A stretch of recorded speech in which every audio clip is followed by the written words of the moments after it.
Anda masih menyaksikan spesial program agresi Israel ke Palestina dan kami akan lanjutkan diskusi bersama Guru Besar Hukum Internasional FHUI, Profesor Hikmahanto Juwana. Ya. Prof, tadi kita berbicara mengenai Amerika Serikat ya, Prof.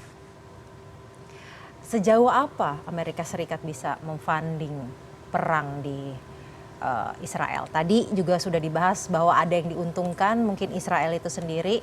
Kalau misalkan terus memfunding perang di Israel Palestina, apakah Amerika juga ternyata diuntungkan dari perang ini? Ya pastilah kalau menurut saya diuntungkan. Karena apa?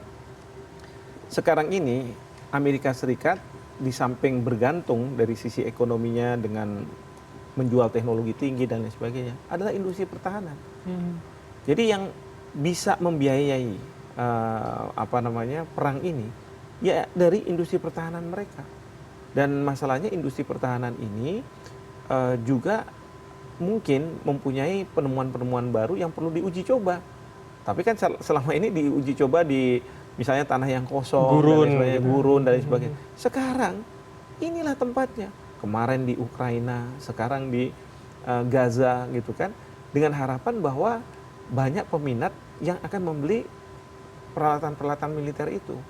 Ini yang menurut saya sudah di luar akal sehat manusia. Ya. Kita tahu bahwa perang itu menyengsarakan. Kenapa kok malah justru diteruskan begitu kan? Apalagi untuk kepentingan-kepentingan yang sifatnya komersial.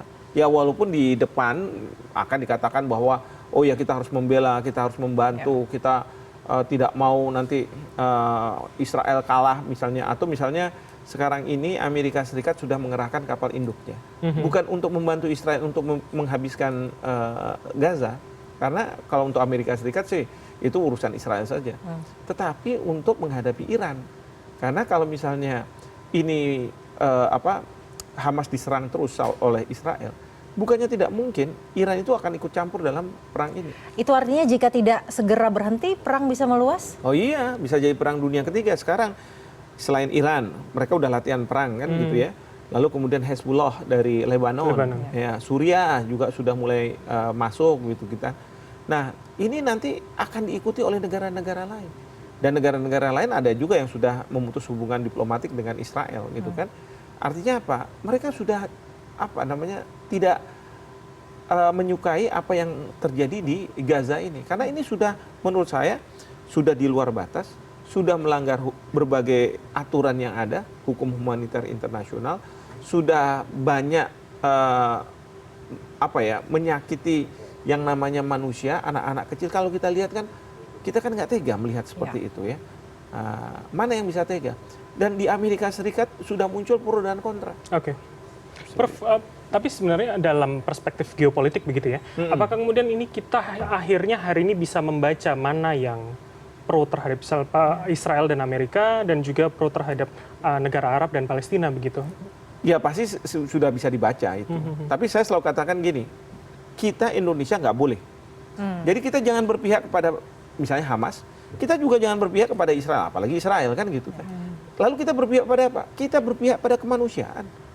Kita melakukan ini semua, Ibu Menlu pergi ke PBB, Bapak Presiden nanti ketemu Joe Biden, bukan untuk membela Hamas, bukan, tetapi kemanusiaan akibat dari perang ini terhadap mereka-mereka yang tidak berdosa, mereka-mereka yang tidak pernah teken bahwa saya akan mati. Nggak ada seperti kayak begitu. Ini yang kita harus sampaikan kepada dunia. Tapi kalau misalnya kita juga ikut, oh yang ini yang benar, ini yang salah, wah repot.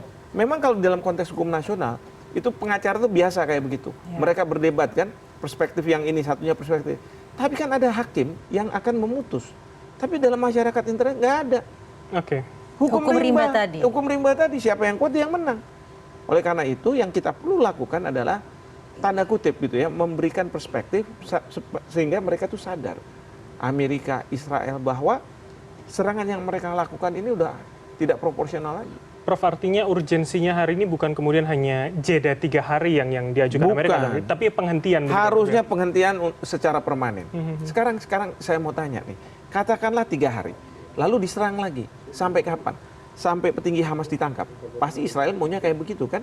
Lalu kemudian dengan ditangkapnya petinggi-petinggi Hamas itu atau ditembak mati, ya, berapa korban yang harus kehilangan nyawa, luka-luka. Lalu setelah itu, apakah kemudian Israel percaya dengan orang Palestina yang akan menduduki posisi di pemerintahan di sana, di Gaza? Jangan-jangan orang-orang akan mengatakan siapapun orang Palestina sana pasti ini bonekanya Israel. Atau mungkin Israel sendiri. Kalau udah seperti itu kan berarti pendudukan. Invasi. Invasi berarti memperluas wilayah. Baik. Nah ini yang kita harus cegah. Kita bilang kemanusiaan kita stop. Ya tetapi kita juga harus berupaya juga bahwa Hamas juga jangan kemudian melakukan serangan-serangan. Ya. Mereka harus memperhatikan rakyat sipil. Dan rakyat sipil itu mungkin mereka sudah bilang kami udah capek. Ya, memang ada rakyat sipil yang akan mendukung Hamas, pastilah begitu ya. Tapi banyak yang mereka bilang kami udah capek, kami ingin hidup damai. Kita mau hidup tenang. Kita bisa mendapatkan pendidikan, berkumpul dengan keluarga dan lain sebagainya. Dan upaya yang bisa dilakukan Indonesia adalah melakukan lobby politik tadi, salah satunya yang penting adalah ke Amerika Serikat. Betul. Nah, peta kekuatan Indonesia nih sekuat apa agar bisa kemudian meyakinkan Amerika Serikat, mungkin Inggris dan lain-lain agar melakukan gencatan senjata? Iya. Masalahnya kita nggak punya kemewahan untuk berdiskusi soal itu. Kalau menurut saya ya, karena apa? Harus dilakukan. Saya takutnya gini, kita berdiskusi, signifikan tidak signifikan, ujung-ujungnya sudah nggak usah kita lakukan. Jangan. Kita lakukan apa yang kita bisa lakukan. Sekarang Bapak Presiden sudah menyampaikan bahwa beliau akan ke Amerika dan beliau akan berbicara dengan Joe Biden. Kita nggak bicara soal bakalan efektif atau tidak efektif. Pokoknya yang penting kita lakukan. Oke, terakhir Prof. Artinya bargaining position Indonesia lemah untuk kemudian bisa menjadi diplomasi, menjembatani ini, Prof? Kalau menurut saya sih nggak ada lemah-lemahnya. Kita akan lakukan yang kita bisa lakukan. Misalnya negara-negara lain tidak melakukan, kita lakukan. Ya kan? Mana ada negara yang bertemu dengan Joe Biden untuk berbicara mengenai masalah ini? Kita yang pertama kali mungkin. Dan itu yang kita harus dukung. Supaya apa? Nanti sekarang saya lihat nih Prancis sudah bilang bahwa ini harus ada jeda kemanusiaan. Sudah minta kepada Israel. Walaupun Presiden Biden juga bilang bahwa saya minta nih sama Israel jeda kemanusiaan. 3 hari tadi. 3 hari tapi belum dijawab sama Perdana Menteri Netanyahu. Tapi saya katakan kita kan belum meyakinkan juga rakyat Israel. Supaya mereka mau untuk Perdana Menteri Netanyahu ini mengakhiri atau dia dicopot. Oke.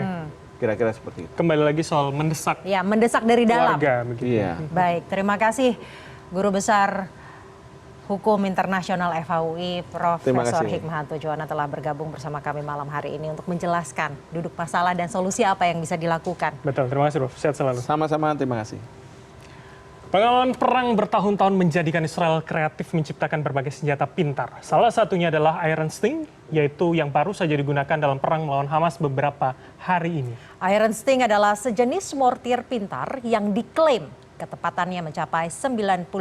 Dan informasi ini menjadi penutup spesial program agresi Israel ke Palestina. Saya Syazawi Sastro. Dan saya Bram Herlambang pamit undur diri. Terima kasih atas kebersamaan Anda dan sampai jumpa.